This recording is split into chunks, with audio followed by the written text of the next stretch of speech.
तो सतयुग त्रेता द्वापर में कोई भी प्राणी परमात्मा के इस ज्ञान को ग्रहण नहीं कर सकता। कोई ये कहे कि ब्रह्म से ऊपर भगवान है, और कोई ये कहे कि श्री कृष्ण और राम से ऊपर कोई शक्ति है, विष्णु और ब्रह्मा से ऊपर शक्ति है, तो सतयुग त्रेता द्वापर में लोग नहीं मानते, क्योंकि वो स्वयं सुखी होते। और इन कलयुग में क्या है, इस काल न करी थी हेरा फेरी हमारे साथ। क्या हेरा फेरी की थी कि परमात्मा से कहा था कि जब तुम्हारा वो प्राइम टाइम आवेगा कलयुग में पार करने का, तो उससे पहले मैं अनेकों पंथ अनेकों मजहब बना दूंगा, सबको भ्रमित करवा दूंगा, मंदिर मस्जिद गुरुद्वारे और इन तीर्थों तक सीमित कर दूंगा, श्री राम कृष्ण देवता आदि पर पूर्ण दृढ़ कर दूंगा। और जब तेरा कोई संत आएगा, तेरा अवतार आएगा इस अज्ञान का नाश करने के लिए, तो उसकी कोई नहीं सुनेगा। इसलिए काल ने कलयुग का समय परमात्मा से मांगा था कि कलयुग में आप कितने ही प्राणी मुक्त करा लेना। परमात्मा को पता था, कबीर परमेश्वर जी को, कि सतयुग त्रेता द्वापर में ये प्राणी दुखी नहीं होंगे, इनके पुण्य इनके साथ रहेंगे, ये मेरे विचारों को कतई नहीं मानेंगे। और कलयुग में काल ने चाल चली थी कि इनको नास्तिक कर दूं, ये भक्ति चाहे ही नहीं, कोई आवे तो उनका संदेश वाहक परमात्मा का, तो ये सुना ही नहीं। जैसे पूरा चीन नास्तिक हो गया, पूरा रूस नास्तिक हो गया। काल का ये दाव था कि भारतवर्ष को भी नास्तिक कर दूं। इसके लिए इसने कौन से कदम उठाए? पहले तो बुद्ध धर्म की शुरुआत की। बुद्ध धर्म के ऊपर परमात्मा ने दया करी, आदि शंकराचार्य को भेजकर उस बुद्ध धर्म को बंद किया और अपना धर्म चला दिया। काल भगवान ने उसको भी ग्रिप कर लिया।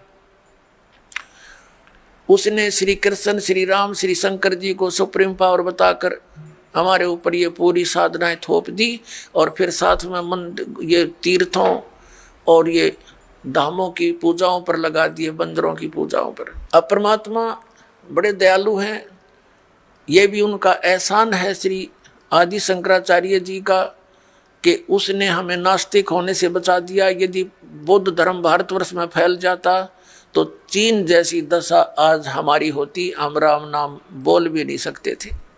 लेकिन बात वही की वही रही, आसमान से गिरे, खजूर पर अटक गए। लेकिन इतना अवश्य रहा कि हम धार्मिकता की तरफ अग्रसर रहे। अब काल ने फिर दूसरा दाव खेला नास्तिक बनाने का। ये जितना राधा स्वामी पंथ, जय गुरुदेव पंथ, विनोद वाला राधा स्वामी पंथ, ताराचंद वाला, और ये सच्चा सौदा सिरसा और जगमाल वाली वाला, ये अड़क यहाँ पर निकट सी है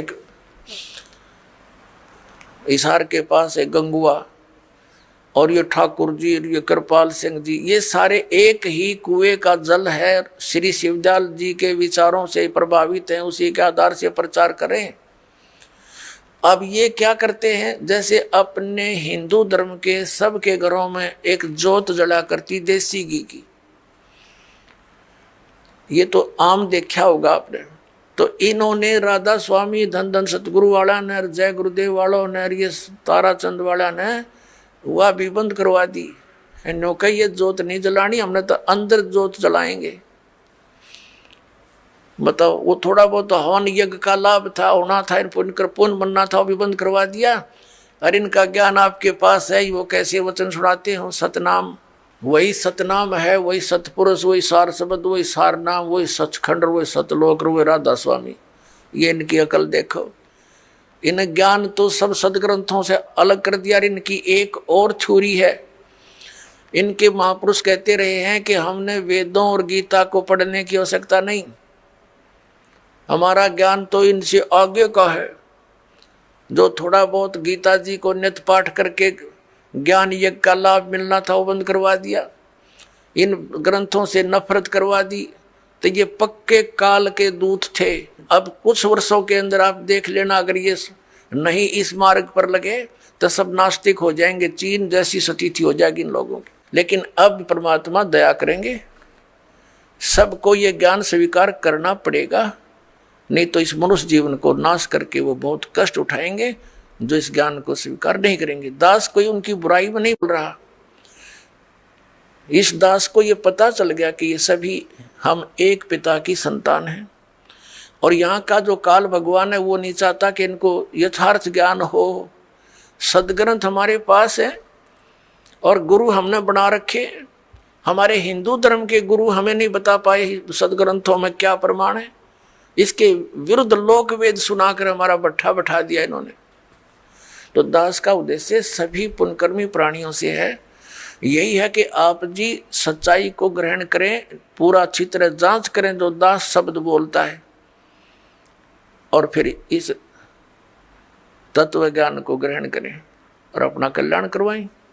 तो पुण्यात्माओं, प्रसंग चल रहा है कि ये वो समय है, अब इस अधर्म का नाश होगा और धर्म का विकास होगा। धर्म और धार्मिकता शास्त्र अनुकूल साधना करने से ही ऊपर उठेगी।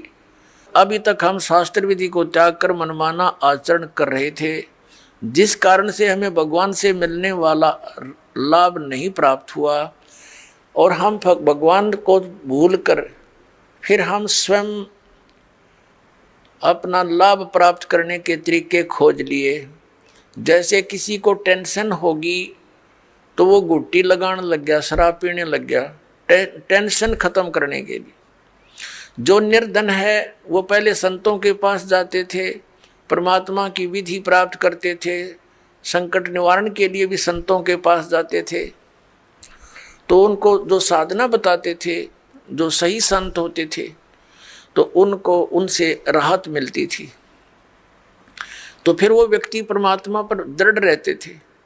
अब हम क्या करते हैं, संतों के पास जाते हैं, वो हमें साधना विधि बताते हैं, उनके द्वारा बताई साधना विधि को हम खूब तसल्ली से करते हैं, लेकिन राहत कुछ मिलती नहीं।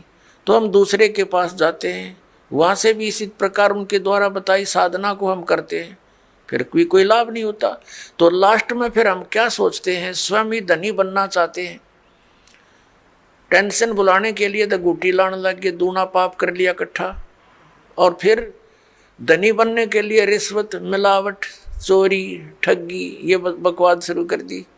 तो ये दूने पाप के भागी बनेंगे हम, उनसे लाभ तो होना ही नहीं। जैसे मान लीजिए किसी व्यक्ति ने 2 नंबर का काम करके, मिलावट करके, या 2 की वस्तु को 20-50 में बेचकर पैसा इकट्ठा भी कर लिया, तो फिर उसके साथ क्या बनेगी? या तो कोई बालक बीमार हो जाएगा, या कोई स्वयं को ऐसा रोग लग जाएगा, वो सारा पैसा भी जाएगा, और वो उस पैसे को 2 नंबर से इकट्ठे करने का जो पाप था वह उसके लिए शेष रह जाएगा। एक व्यक्ति ने बताया कि जी मैं बहुत नालायक व्यक्ति था। ऐसे मेरी कोई दुकान थी, बहुत पुराने समय की बात है, जब ये टेप रिकॉर्डर चले ही चले थे। वो कह रहा था उसका रिफल जो था इस कैसेट का, एक ऑडियो कैसेट चाली थी, टेप में चला करती, वो लिया करता मैं तोल के भाव थे, और मुझे टोटल वो सारा कुछ 2 रुपये में पड़ता था। उस पर सोनी की स्टैंप लगी हुई होती थी, और उसको मैं 32-30 रुपये में बेचता था, और वो टूट जाती थी 10-5 दिन में। फिर मैं उनको धमका देता था, मैं क्या करूं, तुम्हारा इंस्ट्रूमेंट खराब होगा। अब उस टाइम तो मुझे खूब पैसा आता नजर आ रहा था, मैं ठाठम ठाठ समझ रहा था। फिर मेरा इकलौता पुत्र रोगी हो गया, और उसके पहले तो लोकल डॉक्टरों को दिखाया, उनसे इलाज नहीं हुआ। किसी ने बताया कि वहाँ संत के पास जाओ, वहाँ जाओ, झाड़ा लगवाओ, झाड़ फूक भी साथ में दवाई भी चलती रही। फिर 1 वर्ष तो ऐसे चला, कुछ कभी राहत हो जा, कभी फिर बीमार हो जा। लास्ट में पता चला कि उसकी दोनों किडनी फेल होगी। उसके लिए ऑल इंडिया इंस्टीट्यूट दिल्ली में गए।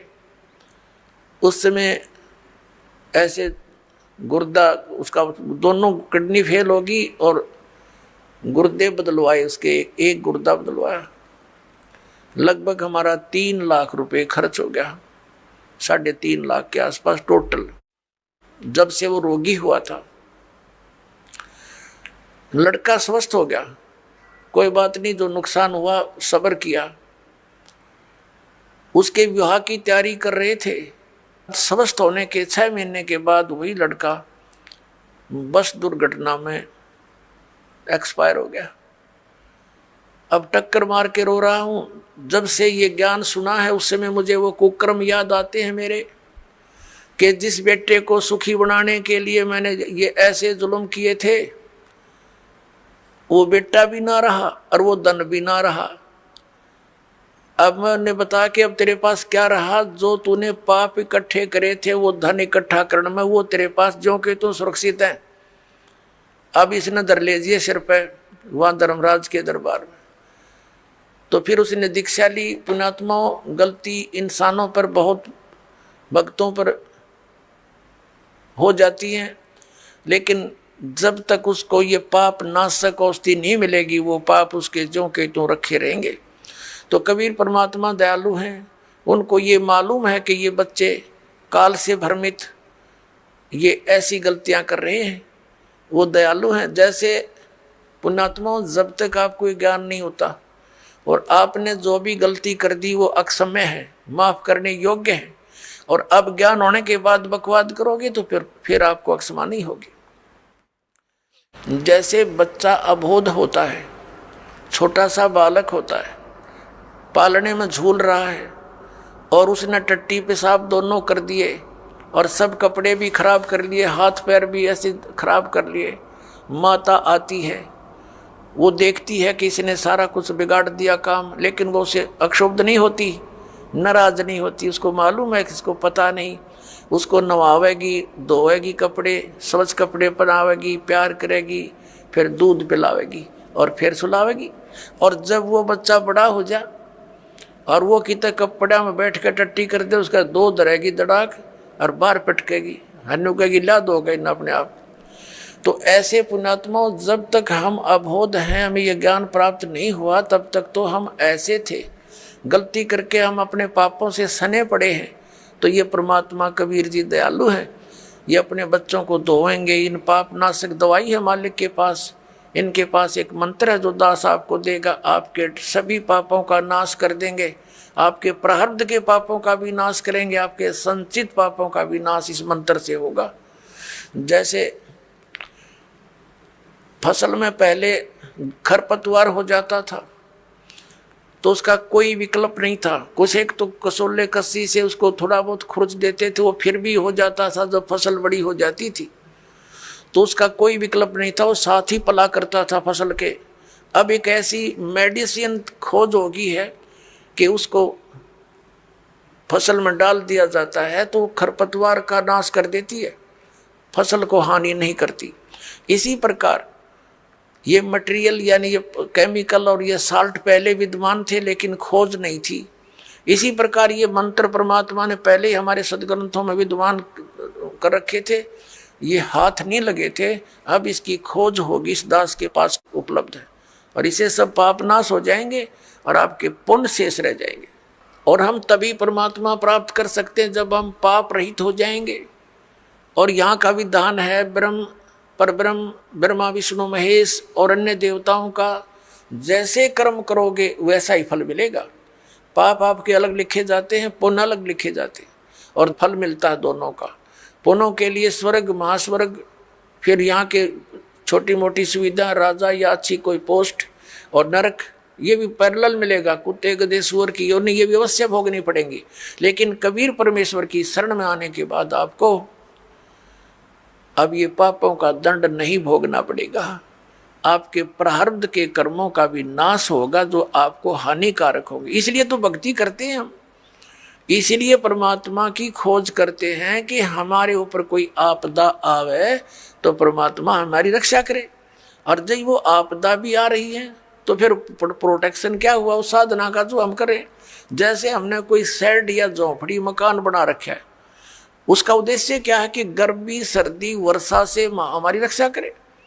और जिसने हमने बना रखी है झोंपड़ी या मकान और वो सारा पानी भी अंदर ही आ रहा है और धूप का भी असर ऐसे पैरेलल है, तो वो कुछ भी प्रोटेक्शन नहीं आपका। आप कितने नशे में पड़े हो और सोच रहे हो महल में बैठे हो, तो सारी आपदाएं आप पर आ रही हैं, तो साधनाएं आपकी वो सत्य नहीं है, शास्त्र अनुकूल नहीं है। इसलिए आपको कोई लाभ प्राप्त नहीं हो रहा है। तो उसकी प्राप्ति के लिए आपने परम संत की खोज करनी पड़ेगी। और इन्हीं मंत्रों और साधनाओं को जो दास देता है, अन्य कोई व्यक्ति देवेगा, उससे कोई लाभ आपको प्राप्त नहीं होगा, क्योंकि अनअधिकारी से कोई भी कार्य सफल नहीं होता। जैसे एक सिंपल सी बात है, आप जी पासपोर्ट बनवाते हैं विदेश जाने के लिए, यदि वो डुप्लीकेट बना दिया जाता है तो आप भी दोषी और बनाने वाला भी अपराधी, दोनों को सजा मिलेगी। इसी प्रकार हमने जाना सतलोक, और ये पासपोर्ट बनाने का आदेश केवल इस दास के अतिरिक्त इस ब्रह्मांड में नहीं है, ये सत्कर मान लेना। और इसके अतिरिक्त जो भी कोई नाम दान साधना दे रहा है वो शास्त्र विदिता का मनमान आचरण है उनका, और वो डुप्लीकेट नाम दे रहे हैं, उनसे कोई लाभ आपको नहीं होना। और इन मंत्रों को भी यदि इस दास से कोई प्राप्त कर चुका है और वो दुष्ट आत्मा स्वयंभू संत बनकर उनको आगे दान कर भी रहा, तो डुप्लीकेट पासपोर्ट बना रहा वो, उससे भी आपने बचना है। इसी कहते ये काल हमारा भट्ठा बंटवाता है, ये पैरेलल खड़ा कर देता काल के दूतों को। भगवान आए थे, एक कबीर पंथ चला था, उसके बाद काल ने 12 कबीर पंथ चला दिए, सबको भ्रमित कर डाला। परमात्मा कबीर जी वाली एक भी साधना उन पंथों में नहीं, नाम कबीर पंथ है। तो इससे आपने अब सतर्क रहना है। पीछे जो गलतियां हो चुकी हैं उनसे बचकर ही हम आगे सफल हो सकेंगे। वो उदाहरण भी आपको दिए जाते हैं। अपने आत्मा हमारे सदग्रंथ हमारे साथ हैं, हमारे पास हैं। जैसे प्रसंग चल रहा था कि जो मंत्र आपको दिए जाते हैं ये यथार्थ जाप साधना है, सदग्रंथों में वर्णित है। और जो आपको दास साधना विधि और ज्ञान बताता है वो सूक्ष्म वेद से बताता है। तत्व ज्ञान रूपी 5वां वेद जो है, जो सच्चिदानंद घन ब्रह्म की वाणी में वर्णित है, उसके आधार से आपको ज्ञान देता है। तो उसके अंदर कंप्लीट ट्रीटमेंट है, यो पूरा कोर्स है। जैसे आप जी ने पवित्र हिंदू धर्म के धर्मी पुरुषों ने, भक्तों ने, बहनों ने पुराणों को खूब पढ़ा है, श्रीमद् भगवद गीता को भी पढ़ा है। श्रीमद् भगवद गीता में केवल एक मंत्र है, ओम, 8वें अध्याय के 13वें श्लोक में, वो ब्रह्म का मंत्र है। ओम इति एकाक्षरम ब्रह्म व्यवहारण माम अनुसमरण ये प्रियाति तजन देहम सयाति परमाम गतिम। उसका भावार्थ ये है कि गीता ज्ञान दाता ये ब्रह्म है, श्री कृष्ण जी में प्रवेश करके बोल रहा है। ये कह रहा है कि मुझ ब्रह्म का केवल एक ओम मंत्र है, नथिंग एल्स, ये एक अक्षर है। और इसका उच्चारण करके सिमरण करता हुआ जो शरीर त्याग कर जाता सयाति परमाम गतिम, वो ओम से मिलने वाली जो परम गति उसको प्राप्त होता है। ओम से क्या होती है? ब्रह्मलोक प्राप्ति। ब्रह्मलोक में गए हुए प्राणी भी वापस आते हैं। 8वें अध्याय के 16वें श्लोक में गीता जी में ये भी स्पष्ट किया हुआ। और गीता ज्ञानदाता स्वयं भी दूसरे अध्याय के 12वें श्लोक में, चौथे अध्याय के 5 और 9 श्लोक में और 10वें अध्याय के दूसरे श्लोक में कहता, अर्जुन तेरे और मेरे बहुत जन्म हो चुके, तू नहीं जानता मैं जानता। इसे सिद्ध है कि गीता ज्ञान दाता भी अविनाशी नहीं है, ये नाशवान है। तो इसके भगत भी नाशवान, जन्म मृत्यु समाप्त नहीं होगी। फिर गीता जी अध्याय नंबर 17 के श्लोक नंबर 23 में साधना का ज्ञान है।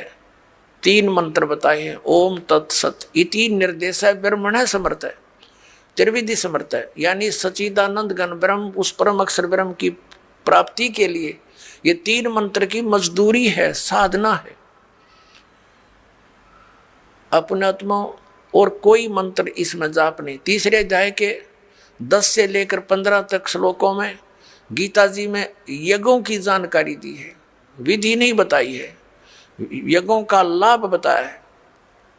तो ये सब सारा कुछ कंप्लीट जो कोर्स आपको दिया गया है, ये कहाँ लिखा है?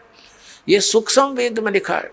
पुराणों के अंदर आप जी पढ़ते हो, कहीं पर हरियम नाम है, कहीं पर किलम नाम लिखा है, कहीं पर श्रम लिखा है। ये कहीं कोई जाप करने का बताया, कहीं ने किसी ने कुछ बताया।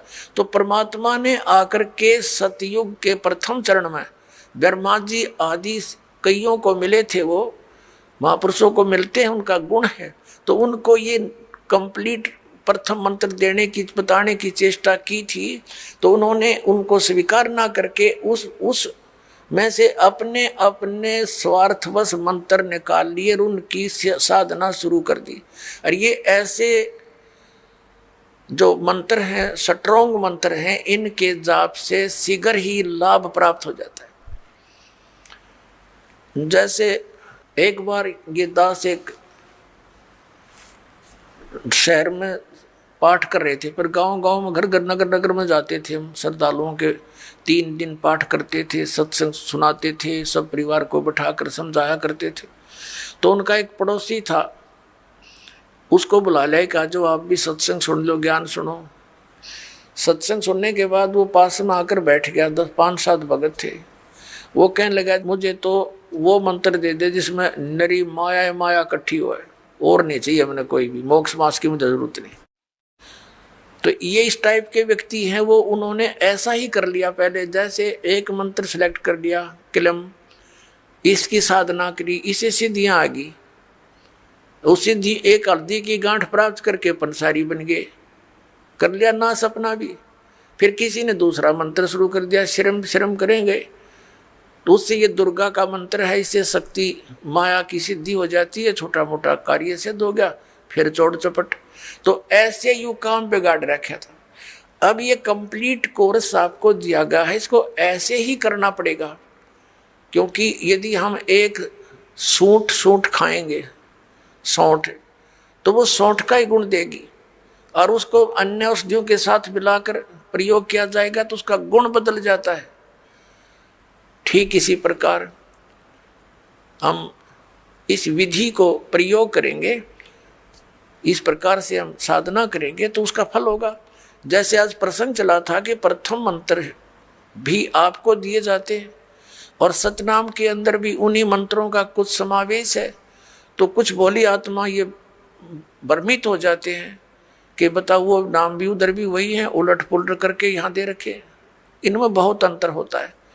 जैसे एक आयुर्वेद में लिखा है कि शहद और घी को यदि समान मात्रा में मिला दिया जाए तो विष बन जाता है, और उसको विषम मात्रा में बनाया जाए तो वो अमृत बन जाता है। जैसे 2 चम्मच शहद और 1 चम्मच घी डाल दिया तो अमृत बन गया, और दोनों 1-1 चम्मच मिला के खा लिया तो विष का काम करता है। तो इसी प्रकार वेद को पता होता है कौन सी औषधि किस प्रकार मिलाने से ये गुण युक्त होती है। तो ये दास इस अध्यात्म मार्ग का वेद है। आप एक सिंपल समझो, आप जन्म मरण रोग के रोगी हो, ये दास वो वेद है जिसको कंप्लीट कोर्स याद है इस जन्म मृत्यु के रोग के नाश करने का। और आज तक या तो भगवान को ज्ञान था, या परमात्मा जिन महापुरुषों को मिले वो कौन कौन है, आदरणीय धर्मदास साहिब जी, आदरणीय नानक साहिब जी, आदरणीय मुल्कदास साहिब जी, आदरणीय दादू साहिब जी, आदरणीय गरीबदास साहिब जी, गांव छुडानी, जिला जज्जर, हरियाणा वाले, आदरणीय गीसा दास साहिब जी, गांव खेकड़ा, जिला मेरठ, उत्तर प्रदेश वाले। इन महापुरुषों की तो दास को जानकारी है कि इनको मालिक आकर मिले हैं, इनसे संपर्क साधा है, और इनको वही ज्ञान दिया जो दास को दे रखा है। लेकिन इनको थोड़ा सा एक प्रार्थना की थी भगवान ने कि तुम इन मंत्रों का जाप कीजिए, लेकिन आगे जो सतनाम और सारनाम है ये भी सार्वजनिक नहीं करना। लेकिन वो महात्मा प्रथम मंत्र का जाप देते थे, लेकिन बीच बीच के 5 नाम ही देते थे, जो आपको 7 मंत्र अब बना कर दिए जाते हैं। इसलिए गुरु ग्रंथ साहिब में 5 मंत्रों का और 5 धुनात्मक शब्दों का जो जिक्र है वो इन्हीं कमलों के अंदर, सभी भगवानों के इनमें कमलों में ये धुन हो रही है। जैसे आप देखोगे राष्ट्रपति भवन में भी एक धुन चलती रहती है, और गवर्नर भवन में भी एक धुन चलती रहती है, कंटिन्यू चलती रहती है। अब तो ऑटोमेटिकली इंस्ट्रूमेंट बन के, पहले विशेष ड्यूटी लगाई जाती थी नौकरों की, वो उनके वहाँ एक विशेष प्रकार की राष्ट्रीय धुन का हमेशा चालू रखते थे। तो इस प्रकार इन सभी भगवानों के इन कमलों स्थानों पर जहाँ जहाँ ये इनके लोक है वहाँ ये धुनें हो रही है, उनका फिर हम सुन रहा है इस टेलीविजन में, हमारे शरीर में। जैसे कोई भी कार्यक्रम कहीं हो रहा है तो टेलीविजन पर हम यहाँ देख रहे हैं, लेकिन वो टेलीविजन में नहीं है, वहाँ तो हम देख रहे सुन रहे हैं, वो वास्तव में कहीं और होता है। तो ऐसे ये मंत्र हैं। तो पुण्यात्माओं, जो दास आपको मंत्र देता है, जो ज्ञान देता है, ये बिल्कुल फाइनल समझ लेना। और उपदेश प्राप्त होने के बाद केवल आप दास जो आदेश आपको दे उसका पालन करना है, उसमें अग्रम मग्रम नहीं करनी, नहीं तो फिर आप भक्तिहीन हो जाओगे। तो कहने का भाव यह कि आज का जो सत्संग चल रहा है किस उद्देश्य से है कि ये वो समय है जो हमें मोक्ष प्राप्त कराएगा। परमात्मा ने कहा था 600 वर्ष पहले जब मालिक कबीर परमेश्वर जी आए थे कि जब बिचली पीढ़ी आवेगी धर्मदास जी कि तब तक तू इस मंत्रों को छुपा के रखना, इस मूल ज्ञान को भी डिक्लेयर मत करना तुम, नहीं तो इन काल के भेजे हुए दूतों के ये मंत्र और ये नाम ज्ञान सब हाथ लग गया तो वो भी यही प्रचार करते पाओ। जैसे राधा स्वामी पंथ है, डेरा सच्चा सौदा सिरसार, ये जगमालवाड़ी, ये कृपाल सिंह ठाकुर सिंह, और ये ब्यास वाला डेरा जय गुरुदेव, और ये भिवानी वाला, दनौद वाला, जो ताराचंद वाला, ये सारे श्रद्धालु बेचारे चले तो थे भगवान पाने के लिए, लेकिन ये शिवजाल का फंस गए। उसने कख पता नहीं था, पांचों नाम काल के जाप करे और करवाए और भूत बन गया। और काल प्रेरणा से भोली भाली श्रद्धालु सारे ब्लाइंड फेथ करके, क्योंकि श्रद्धालु का स्वाभाविक गुण होता है वो अपने गुरुदेव पर ब्लाइंड फेथ करता है, और इसी से सफलता मिलनी थी, लेकिन उसका दुरुपयोग हो गया। बबूल के पौधे को, किक्कर के पौधे को आम का पौधा जान कर बो लिया और उसकी सिंचाई कर रहे हैं आम प्राप्ति का उद्देश्य रखकर। ये इनकी महाभूल है। पांचों नाम काल के मोक्ष की प्रतीक्षा, देख कैसी भूल लगी है इनके। तो पुण्यात्माओं, दास का प्रयत्न ये ना समझना कि मैंने आपसे कुछ धन संग्रहित करना है ना। दास 2 रोटी खा रहा था, नौकरी थी सरकारी, जेई की पोस्ट पर विराजमान था, 2 रोटी का गुजारा बहुत ठीक चल रहा था।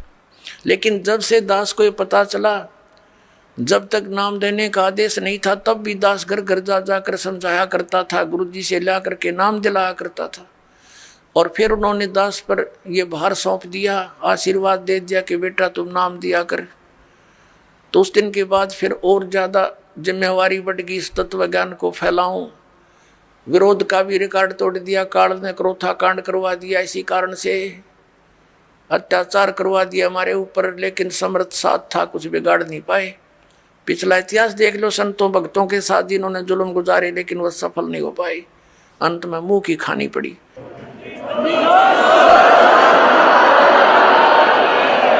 और यही दशा अब इनकी हो रही है। तो पुण्यात्मा, परमात्मा का एक विधान है, क्योंकि परमात्मा कबीर जी जब आए थे उनके साथ भी बहुत कैर तोड़े थे, नकली गुरुओं ने जुल्म करवाए थे। उबलते हुए सरसों के तेल के कढ़ाई में बैठा दिया भगवान को, लेकिन कुछ बिगाड़ नहीं पाए। झेरे कुएं में डालकर ऊपर से कंकर पत्थरों से भर दिया, परमात्मा बाहर बैठे पाए। कारण क्या था? वो यही ज्ञान दिया करता जो दास आज उन्हीं का दिया हुआ आपके रूबरू कर रहा है। आज आपको क्यों स्वीकार्य हो गया? क्योंकि आप शिक्षित हैं और प्रमाण आपके समक्ष हैं। ये इंस्ट्रूमेंट, ये इंटरनेट, ये प्रोजेक्टर, ये चैनल मालिक ने आपके लिए बनवाए ना। जीव सत्तर की सोच नहीं है ये इस तरह के इंस्ट्रूमेंट बना ले। ये पहले ना बनाए इनने, ये पहले ना बनाए। आज तो 100 साल पहले कहाँ थे ये? हैं, वही मनुष्य थे। अरे इन तो अच्छे बुद्धिमान और बहुत अच्छे नेक आत्मा थी। अब परमात्मा ने ये बुद्धि दी है ताकि मेरे बच्चे घर बैठे देख सके प्रमाणों को, और पहले शिक्षित किया आपको कि इन भ्रमित करने वाले काल के दूतों से तुम स्वयं सतर्क होकर के देखो इन सदग्रंथों को, ये क्या बता रहे हैं। इन्हीं की साक्षी लेकर के ये आपको इसके विपरीत ज्ञान दे रहे हैं। तो आज इसलिए हम सफल हुए कि आप शिक्षित हैं और साथ में भगवान का पंजा दास के साथ है। तो और उसके बिना ये कदम भी नहीं चल सकते हम इसे घोर कलयुग में। और आज हम कितने सफल हो रहे हैं, क्योंकि हमारा ज्ञान सच्चा है, हमारा भगवान सच्चा है और हम सत्य के ऊपर संघर्ष कर रहे हैं। अब जो प्रसंग चल रहा है कि हम परमात्मा की भक्ति, परमात्मा की प्राप्ति के लिए ट्राई कर रहे हैं, लेकिन शास्त्र विधि त्याग का मनमाना आचरण करके हम वहीं के वहीं खड़े हैं। हमारा हर तरह से गिरावट में आ गए, हम हमारे विचार गिरावट में आ गए, हमारी क्रियाओं में बहुत अंतर हो गया। सराउंडिंग का क्षेत्र हम देखते हैं, जहाँ भी देखते हैं हमारे बच्चे जो उपदेश लेकर जाते हैं, क्योंकि इन्होंने तो सब बुराई छोड़नी है, तो घर में, पड़ोस में, रिश्तेदारी में, सब जगह वही बुराइयां ग्रस्त हैं। बीड़ी, शराब, मांस, तम्बाकू, माया जोड़न की चर्चा, दूसरा ज्ञान नहीं। तो पुण्यात्माओं, कुछ दिनों के बाद हमारी संख्या बढ़ती जाएगी। जब हमारी संख्या बढ़ेगी तो बुराई वाले लोग शर्माने लग जाएंगे। उनको अब तो कोई शर्म नहीं रही, बाप बेटा इकट्ठे बैठ कर दारू पीवे, बता शर्म रही? फिर छोटे छोटे बच्चे भी धिक्कारेंगे, कोई रिश्तेदार भी आ जाएगा, आप क्या पी रहे हो, ये कोई शराब पीने की चीज है? इसके कहते हैं मदिरा पीवे कड़वा पानी, 70 जन्म कुत्ते के जानी। इस तरह के प्रमाण दिया करेंगे हमारे बच्चे। एक कहते हैं सुरापान मदमासा हारी गमन करे भोग पर नारी, 70 जन्म कटेंगे शीशम, साक्षी साहेब है जगदीशम। और परमात्मा कहते हैं 100 नारी जारी करे सुरापान 100 बार, एक जन्म हुक्का भर दे वो डूबे काली धार। ये तम्बाकू के अंदर इतना दोष है कि एक पर स्त्री गमन करने वाले का 70 जन्म तक अंधा हो डोले, पर द्वारा स्त्री का खोला 70 जन्म अंधा हो डोले। सुरापान मदमासा हारी, और जो गमन करें भोगे पर नारी, 70 जन्म कटेंगे शीशम, साक्षी साहेब है जगदीशम। जो ऐसे पाप करेंगे उनके 70 जन्म तो लगातार वो बलि के बकरे बनेंगे। और फिर क्या बताया है कि सुरापान मदमासा हारी, परमात्मा ने कहा कि 100 नारी जारी करे, एक पर स्त्री गमन करने का क्या बताया है कि 70 जन्म तक अंधा होकर धक्के खावे, और फिर 70 जन्म वो बलि का बकरा बनकर गल कटवावे। कितना घोर पाप है। और फिर कहते हैं ऐसे ऐसे 100 नारी जारी करे, 100 सुरापान 100 बार, एक बार सुरापान करने का कितना पाप है।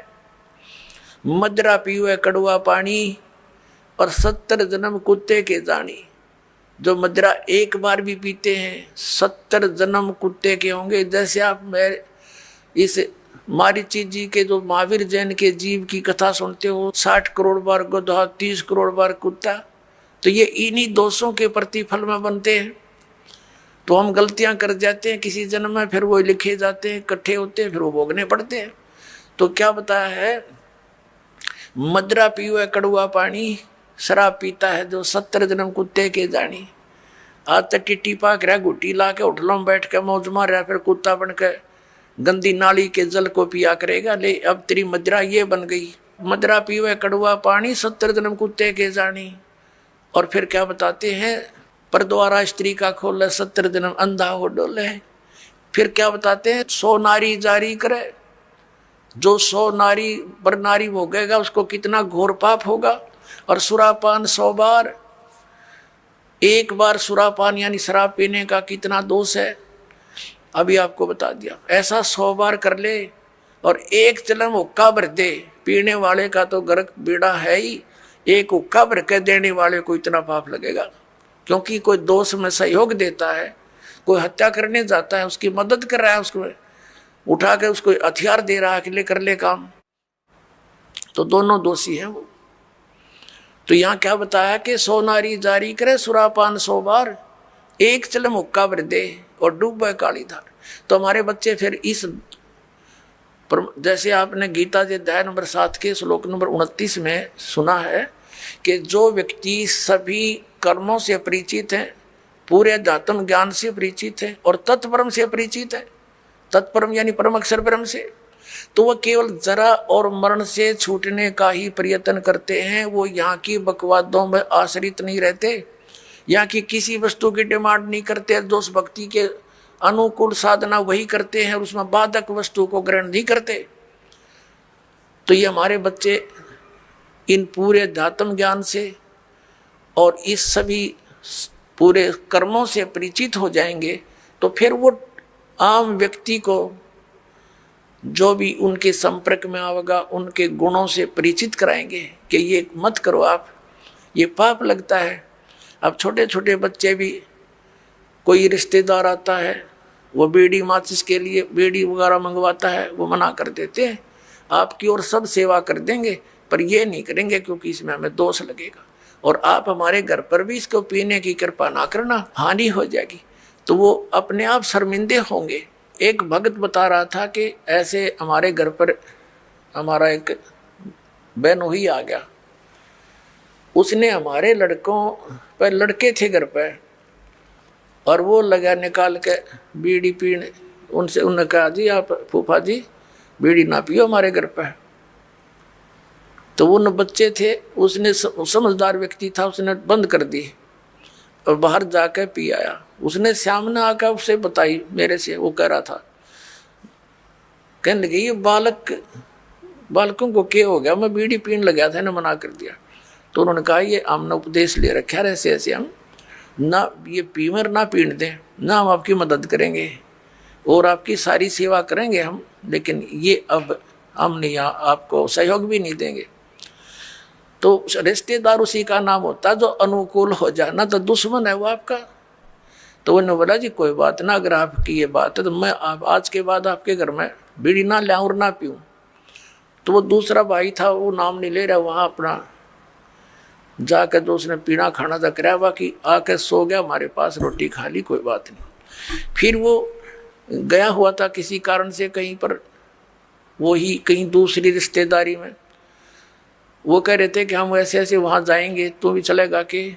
तो वो खुद कह रहा था हमारा बहनोई कि वहाँ जाओ तो भाई अपना बीड़ी माचिस बाहर धर दियो, यानी खुशी के, उसने कोई उलाहना नहीं दिया, बल्कि उनको आगाह किया कि वहाँ लेके मत जाना, उड़ा नहीं बढ़न देंगे तुमने बीड़ी माचिस समेत।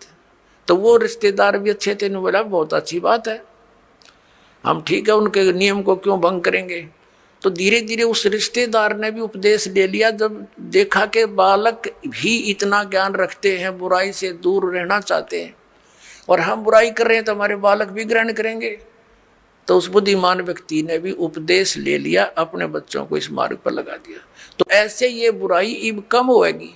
और पहले हम क्या करते थे, जब हम छोटे छोटे थे, हमारी बहनों के बटेऊ आते थे बहनोई, तो हमारी स्पेशल सेवा लगाई जाती थी कि इनकी चलम ठंडे नहीं होनी चाहिए, ना तो बेइज्जती हो जाएगी, यानी इनका हुक्का इतना प्यारा है, ये कंध्याड़ बैठे रहियो स्पेशल।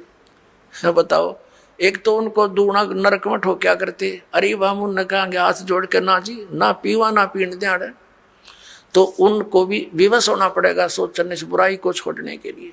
तम्बाकू शराब ये कोई खाने पीने की वस्तु है, बकवास लपेट ली चौगर देकर।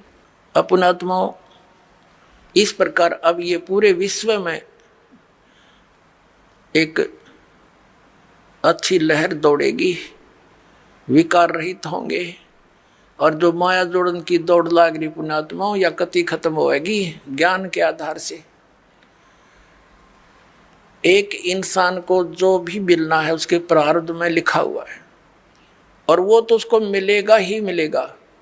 और अब जो आप इस साधना को करोगे, जो दास आपको बताएगा, आपके भाग में ना होगा और आपको आवश्यकता होगी, वो फिर भगवान अवश्य अपने कोटे तो देगा आपको, ये सत्कर मानना। फिर आप किस लिए चोरी करोगे, मिलावट करोगे, और फिर पता चल जाएगा चोरी रिश्वत करने से तो विष खाना है। अपने घर पर रिश्वत लेकर मिलावट करके 2 नंबर का काम करके बच्चों को खिलाना, ये समझ लो उनको विष देने की जरूरत नहीं पड़ेगी आपने लास्ट में, ऐसी स्थिति हो जाएगी आपके परिवार की। हम क्यों फिर विष खाएं जब ज्ञान हो जाएगा ये विष है।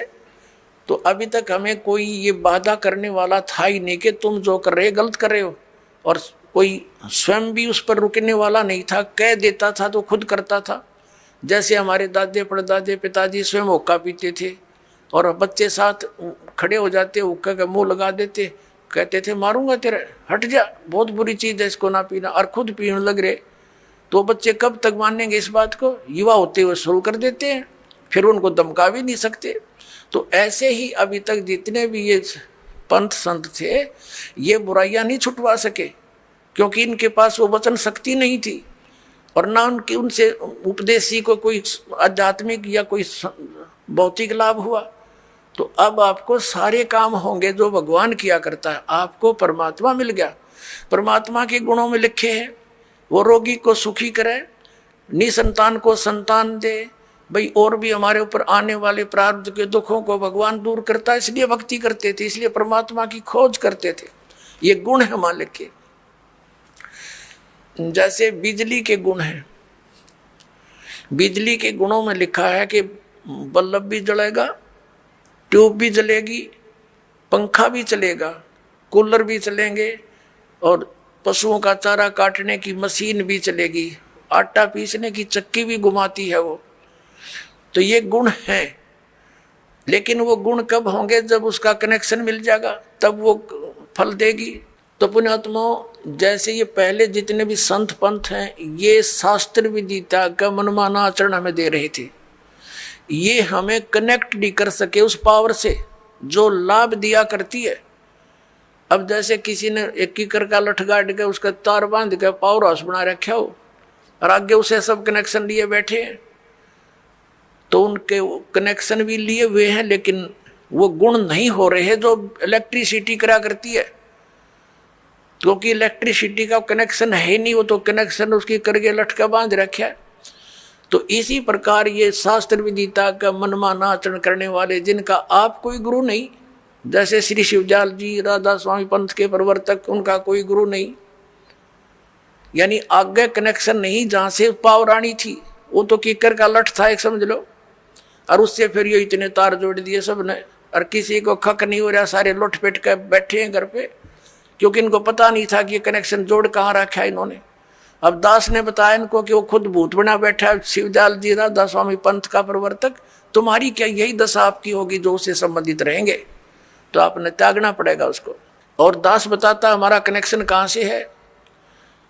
परमेश्वर कबीर देव जी जो जुलाहा धाणक कहलाते थे, ये पावर हाउस हैं, ये अनंत कोट ब्रह्मांड के स्वामी हैं, और वहीं से हमारा पावर जुड़ा हुआ है। आदरणीय गरीबदास साहिब जी सीधे कबीर साहिब से जुड़े हुए थे, उनके शिष्य हुए सीधे, परमात्मा ने आकर उनको सतलोक दिखाया और वापस छोड़ा। उसके बाद गरीबदास जी के पास शीतल दास जी, और उसके बाद हमारे गुरु जी, हमारा कनेक्शन जुड़ा हुआ उस पावर हाउस से, कनेक्टेड तार हैं सारे, और वो पावर आपके पास पहुंच रही है। आप सबको लाभ होगा ना, कैसे हो, पावर का तो गुण है, वो लाभ देगी ही देगी आपको। तो इस प्रकार पुण्यात्माओं, आप जी अब सुखी भी होगे, बुराइयों से भी बचोगे, क्योंकि आपको ज्ञान हो जाएगा। परमात्मा कहते हैं जब तक बच्चा अबोध रहता है, एक छोटे से बालक ने क्या देखा, पिता शराब पीता था, दादाजी भी घुटी लगाता था, वो एक पशुओं का भूस भर रखा था तूड़ा एक कोठे में, दादाजी दूसरे स्थान पर शराब की बोतल पी के बाकी बची उसमें छुपा देता था, और पिताजी दूसरी साइड में छुपा देता था, बच्चे देखा करते थे। एक दिन उस बच्चे ने सोचा कि पिताजी पीओ दादा पीओ, या तो बढ़िया चीज होगी, तू भी पी ले। उसमें कीड़े मारने की दवाई थी, कोई विष था, वो बोतल भी उस तूड़े में दाब रखी थी। उस बच्चे ने हाथ उठ मारा कि छी कोई पावे वो मैं भी पीऊँ। वह कीड़े के जो तेल था, मारने के जो विष था, वो हाथ लग गया, गाल का कप में पी गया। 10 मिनट बाद छोड़े मरिया पाया, सुना देखा वह बोतल धरी, कप रखा। तो पुण्यात्माओं, और जब उस बच्चे को ये पता हो जाएगा कि ये तो विष है, हाथ भी ना लावर, दूसरा ने भी नौका दूर रहियो भाई, ये तो मर जाएगा इससे। तो पुण्यात्माओं, परमात्मा हमें ये आगाह कराते हैं कि कौन सा विष है, कौन सा अमृत है। और जब आपको ये ज्ञान हो जाएगा, फिर बताते हैं जैसे किरका जहर का रंग होरी हो, कहो कौन तिस खावे राम रंग होरी हो। होरी माने खुशी। जैसे कहीं पर विष का कण भी गिरा हो और आपको पता चल जाए ये विष का कण है, कहते उस कण को भी कौन खाओगा, किरके को। उठा के दूर गिर का होगा, मिट्टी में दाब देगा और हाथ धोएगा, कहीं हमें प्रभाव ना कर जावे। तो परमात्मा कहते हैं जैसे किरका जहर का रंग होरी हो, कहो कौन तिस खावे राम रंग होरी हो। यानी भगवान के रंग में हम इसे रंग जाएंगे और फिर होरी होरी माने खुशी खुशी होगी हमारे घर में। इस प्रकार हम इन बुराइयों से बचेंगे और फिर सपने में भी नहीं कर सकते। सत्कर मान लियो पुण्यात्मा, आपके आसपास भी कोई किसी का धन पड़ा होगा, विष दिखाई देगा और कोशिश करोगे उसको उठा करके भाई किसका है, कहाँ पर है, आप या उठाओगे ही नहीं। और चोरी तो बहुत दूर की बात, मिलावट करना, रिश्वत लेना। किस लिए लेते हैं हम रिश्वत, किस लिए लेते हैं हम ये 2 नंबर का काम किस लिए करते हैं। बड़ी कोठी हो, फिर 2 बेटियां उनकी शादी करनी, उसमें कई लाखों रुपए का दहेज देना है, यही 2 कारण है हमारी ये। और बड़ी कार हो, ये 3 कारण है जो हमें इस सब बुराइयों की तरफ खींच रहे हैं। तो हमने अपने बुद्धिमत्ता के साथ और तत्व ज्ञान के आधार से इनको बिल्कुल कम करना है। अब लड़कियों को कैर बना रखा हमने, 2 बेटी होगी सारा कुनबा रोने लग जाता है, क्या होगा, क्यों, क्योंकि उनके ब्याहने पर खर्चा गणा करने लगे हम। ये समाज में बकवाद भर दी इन पिक्चरों ने।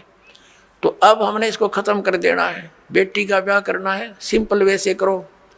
विवाह तो भगवान करके भेजा है, संयोग वही जोड़ता है। माँ बाप 2-2, 3-3 साल धक्के खाए जाते हैं, संस्कार नहीं होता, परमात्मा 1 मिनट में कर देता है। तो वो मालिक का किया हुआ होता, उसको हमने सिर्फ उनको मिलन करना बच्चों का, परमात्मा की वाणी बोल दे और सिंपल साधारण तरीके से उनका विवाह कर जाओ, कभी कुछ नहीं दे। और बच्चों को भी ये ज्ञान हो जाएगा कुछ दिनों में कि परमात्मा देगा, उससे हमारा सफलता होगी, माँ बाप के दिए हुए से कभी सफलता नहीं होगी। अब हम कितना दे सकते हैं अपने बच्चे को, ये क्या माँ बाप आजीवन उसको दे सकता है सारे इतना दहेज में? नहीं दे सकता।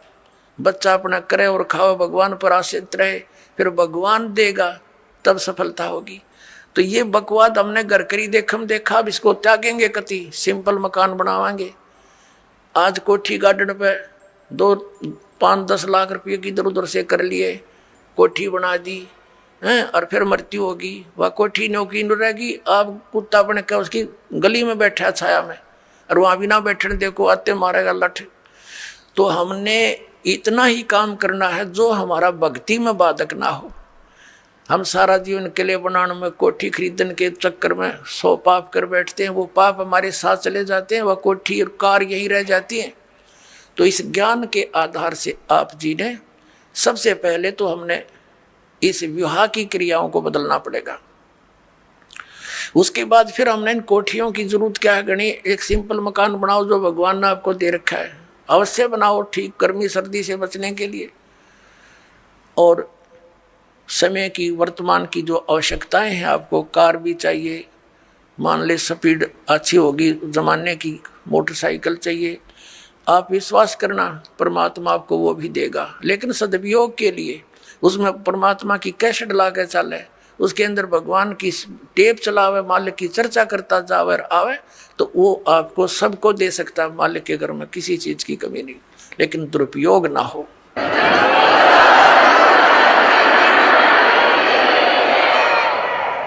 और हमेशा परमात्मा देगा, उसी में सफलता प्राप्त होती है। और भगवान तो इस मिट्टी का सोना बना के दे दे आपको, पता नहीं कहाँ कहाँ से बरकत कर देगा। बीड़ी शराब मांस तम्बाकू छोड़ दिया, आप पर बरकत होगी। आपके रोग होना था वो लागत 2 लाख रुपये, अरे 100 रुपया की दवाई से मालिक ठीक देगा, बहाना सा करके, तो होगी बचत सारे शुरू। और पाप से दूना दुख होता बढ़ता चला जाता है। एक पैर में थोड़ा सा दर्द होया था एक व्यक्ति के, नौका टांग कट के पीछा छूटा, और अब नाम लेने के बाद डॉक्टर सलाह देते हैं कि टांग कटती अगर तो 2 दिन लेट हो जाता था। अब वो टांग बच की 200 रुपये की दवाइयों से। तो पुण्यात्माओं, पुण्य और पाप के ऐसे फल अलग अलग बन जाते हैं। तो हम पुण्य करेंगे तो परमात्मा हमारे साथ होगा, विधान है उसका। तो जो हानि ज़्यादा होनी है वह थोड़े में टल जाएगी। परमात्मा कहते हैं कि सतगुरु शरण में आने से आई टले बला, और जय मस्तिष्क में सूड़ी हो वह कांटे में टल जा। यदि हमारे प्रारब्ध के अंदर मृत्यु होनी हो तो परमात्मा कहते हैं कांटा लग जाने से उसको इतने में ही आपके उस पाप को वो परमात्मा कैंसिल करवा देगा। तो इसलिए भगवान की खोज हम किया करते थे। तो पुण्यात्मा, हमारे जो अध्यात्म गुरु थे वो तत्व ज्ञानहीन और हमारे सदग्रंथों से अपरिचित थे। पहले तो पवित्र हिंदू धर्म से पहले कोई मजहब नहीं था। जो कोई भक्ति या तो करता नहीं था, करता था तो वेदों अनुसार ही करता था। पवित्र हिंदू धर्म का उत्थान आदि शंकराचार्य जी से माना जाता है। आज से 2520 वर्ष पूर्व उनका जन्म हुआ, यानी ईसा जी से 508 वर्ष पूर्व। उसके बाद ही ईसाई धर्म का उत्थान हुआ। ईसा जी का जन्म आज से 2012 वर्ष पहले हुआ और उस ईसाई धर्म के बाद ही मुसलमान धर्म का उत्थान हुआ। लगभग 1400 वर्ष उसको हुए हैं। तो हमारा जन्म पवित्र हिंदू धर्म में हुआ। हिंदू धर्म के जो सदग्रंथ माने जाते हैं, पवित्र चारों वेद, पवित्र श्रीमद् भगवत गीता, पवित्र पुराण, और हमारे जो आचार्य शंकराचार्य और ये मंडलेश्वर जो हिंदू धर्म के गुरुजन ये कहते थे कि हम पुराणों, वेदों और गीता अनुसार तुम्हें ज्ञान दे रहे हैं, और इनको कख भी पता नहीं था पुराणों, वेदों और गीता जी का।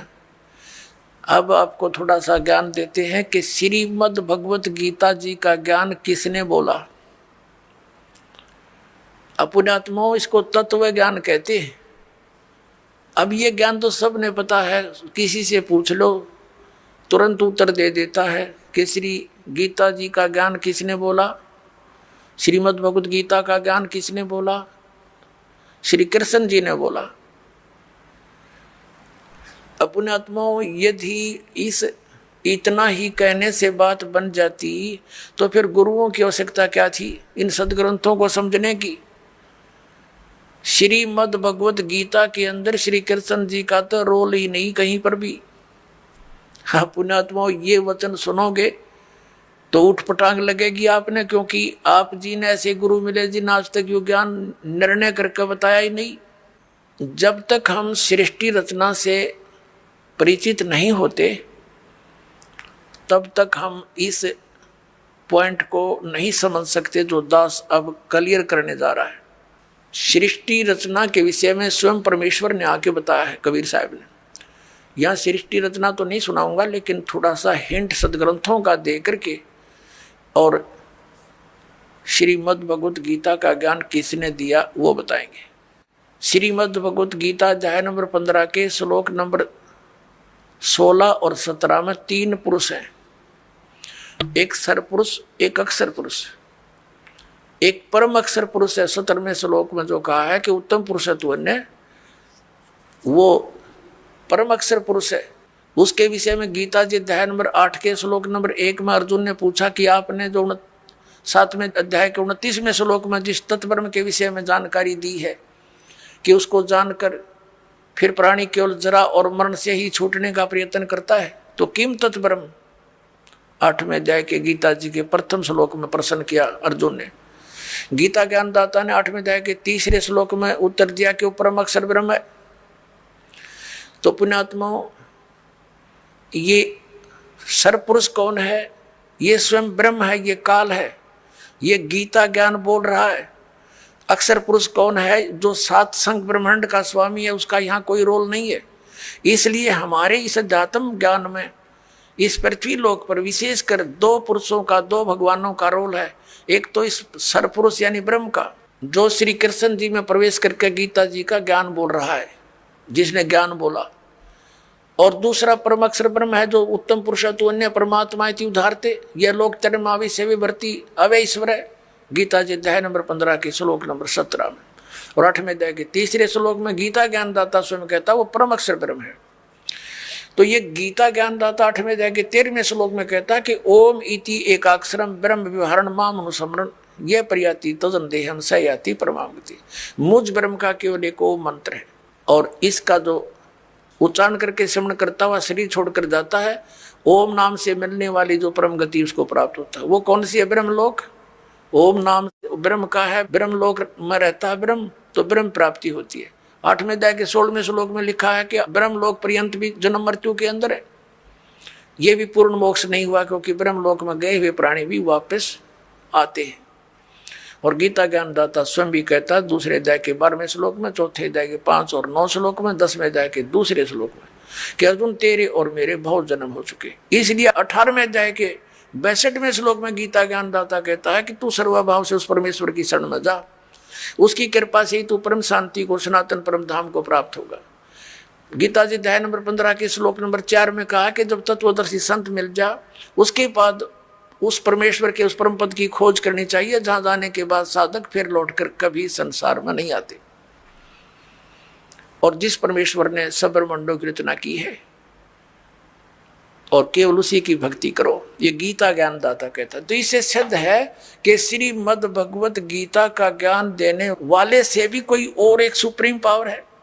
अब श्रीमद् भगवत गीता का ज्ञान कौन दे रहा? जो ये कह रहा कि मेरा एक ओम नाम है, ओम नाम ब्रह्म का है, और ये ब्रह्म कौन है? ये काल है। इसने प्रतिज्ञा कर रखी है कि मैं कभी किसी के समक्ष नहीं आऊंगा, मेरे कर्म और जन्म अलौकिक है। गीता जी अध्याय नंबर 4 के श्लोक नंबर 9 में यह कहता है कि अर्जुन मेरे जन्म और कर्म दिव्य है, अलौकिक।